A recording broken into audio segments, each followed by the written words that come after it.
On May 22, 2020, I left an abusive relationship with a single suitcase in the middle of the pandemic. After months of my friends and family worrying about my safety, I finally made the terrifying plunge.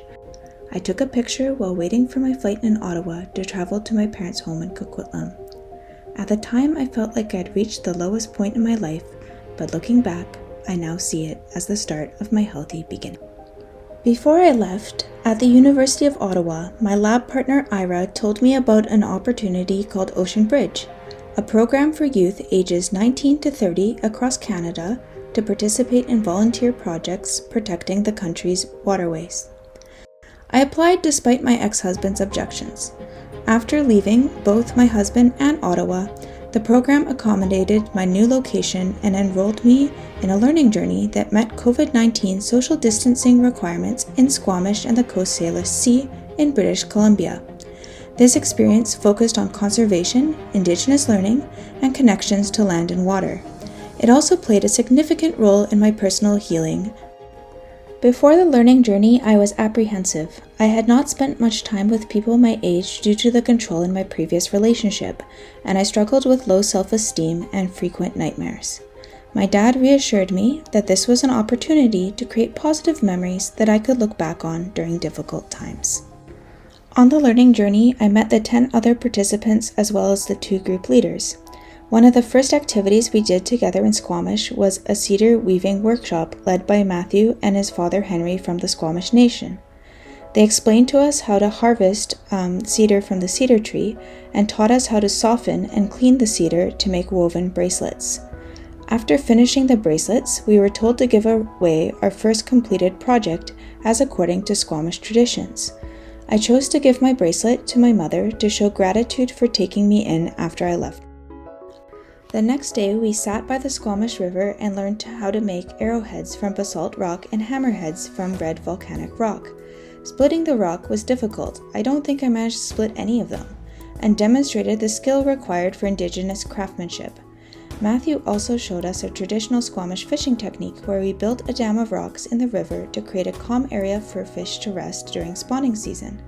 While constructing the dam, I focused entirely on the task, and for the first time in weeks, was able to push aside thoughts of my separation. In the following days, we participated in an ethnobotany walk led by Aurora, a Métis educator with special permission to share Squamish teachings. She explained the medicinal properties of Devil's Club, among other plants, and discussed Indigenous concerns about sharing knowledge with the medical community due to potential commercialization. I was grateful for the opportunity to learn and took extensive notes. We also contributed to land conservation by cleaning up garbage at a campsite in Squamish. The amount of waste left behind was shocking. During hikes and swims at Cat Lake and Starvation Lake, I connected with my peers and realized that many people were struggling with isolation due to COVID-19. This helped me feel less alone, as social isolation had been part of my life long before the pandemic. We also released salmon fry into a tributary of the Squamish River. Though the water overflowed into my boots, I was excited to be trying new experiences in a supportive environment. The highlight of the trip was spending 4 days aboard the Providence, a historical sailing vessel over 100 years old. We traveled across the Coast Salish Sea and made stops along some islands, including Wallis Island, when we observed tide pools with vibrant purple sea stars. Despite falling into the ocean while attempting to disembark the ship, I felt a deep sense of belonging in British Columbia. This learning journey for me reinforced the connection between Indigenous knowledge and well-being.